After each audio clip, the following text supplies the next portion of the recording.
Hi. This is Cedric the Observer. And as the Observer, I have been observing things in our country for quite some time. Well, as I sit here at the Eastern End Beach after doing my morning exercise, as I was exercising this morning, much popped up in my mind where there are great concerns about my lovely countrymen. Shortly after the elections, I'm a bit concerned about the high expectation of the Bahamian people for this new government.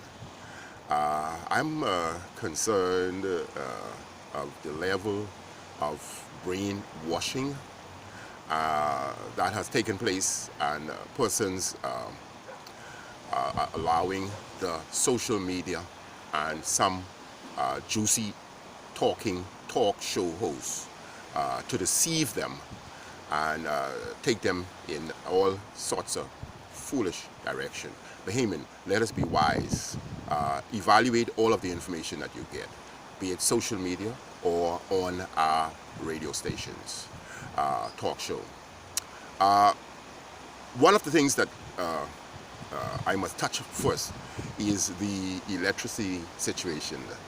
I smile when I think of the deception with the electrical company, where the government, after running down BEC, not properly maintaining BEC, where it is alleged that all sorts of monies are missing and had been over the years. So what they did, they decided that they would bring in a foreign company, so that blame could no longer be rest on them and their Bahamians, but it would be now on a foreign company. Let us be real. Imagine you had your body for, let's say BEC was in operation for 50 years, and you was not taking care of your body. At 50 years, your body would be tattered and torn. That is what happened to BEC. The infrastructure is long out of date, unmaintained, not maintained, where they claims to have maintained, not properly and not up to date, maintaining up to date. So now the politicians have washed their hands of BEC and put it in the hands of these poor so-called white folks, which is easy target now. And many Bahamians find it easy to, every time the light go off, oh, these people ain't no good, oh, we need to get rid of these people. Let us be real. Before these people came, it was no better. The only thing can happen now is to face the reality and deal with the problem. Okay, much for BEC. The other thing that troubles me is I spoke of the new government, and yes, they are not without fault. As I look at many of them, they appear to be very lazy. They seem like they took on something more than they can handle. However, with some pushing and sticking and slapping up of them, they would either cut bait or get off the boat.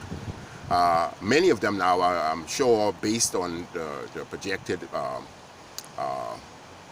bills that we'll have to follow as the rate to corruption.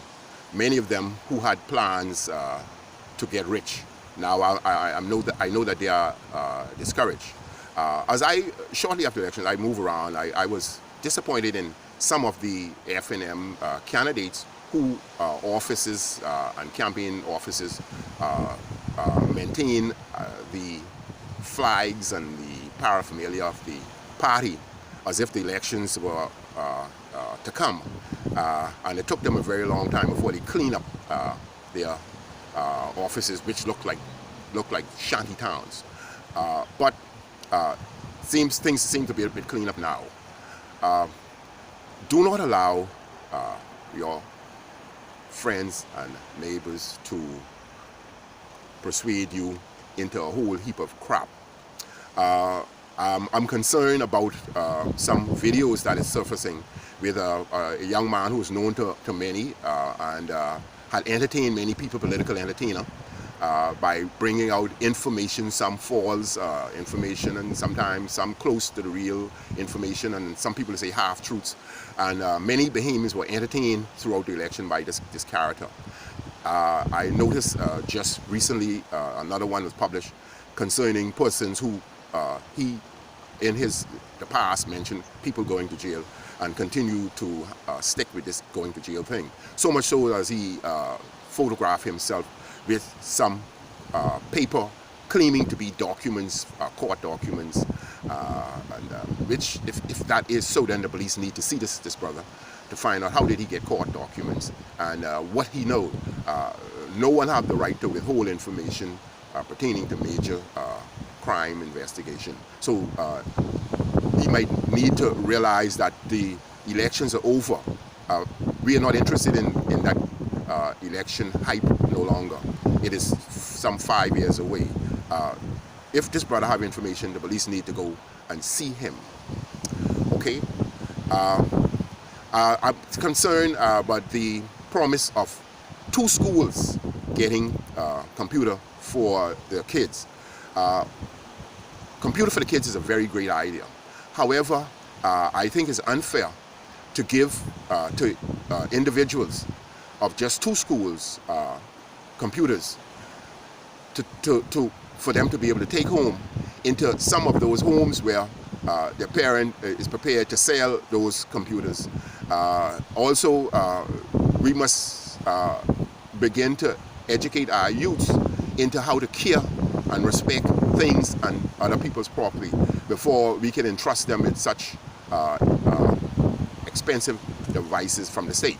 However, the computer, it is great. So what I would suggest to government is distribute those computers among all the schools and create computer rooms and places where break time, lunchtime, the kids can go and sit from all the schools, can go and sit and have exposure to laptops.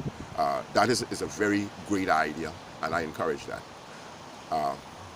It's the minister who was very vocal throughout the campaign, one who was of high respect, means well, and I'm sure that he will take the education to another level. Now, as it relates to the downgrades that we are forecast, I think this will be, the concern may be reduced once these agencies see, these rating agencies see some form of correction to some of the problems that we have. One of the biggest problem is in the monies and management of funds. That is one of the key issues in these, and by persons now being brought before the court for corruption. This should discourage corruption even if these persons are not convicted. This will discourage corruption, because all it means that the focus is on corruption, and it is clear that some serious action is about and will be taken as it relates to corruption. There's much, but I will close there and say, Bahamians, be wise, don't be itchy ears. In spite of some of the many weak candidates that we have elected, we also have some very strong ones. Let us know that Hubert Minnis and his team has the capability and will turn this country around, but it will take time. Let us all pray for this nation. Hold our brothers and sisters' hand as we walk and as we wait and look where the Bahamas will be in the very, very near future. I now focus on this beach area as I close. I'll let you be the determination. Is this a lovely beach or not? Could it be cleaned up? Should we be ashamed of this? or should be proud of this. This is a beach at the eastern end of Nassau. And this is the morning tide is low and much of the debris is exposed. However, I will end now. Have a very beautiful life.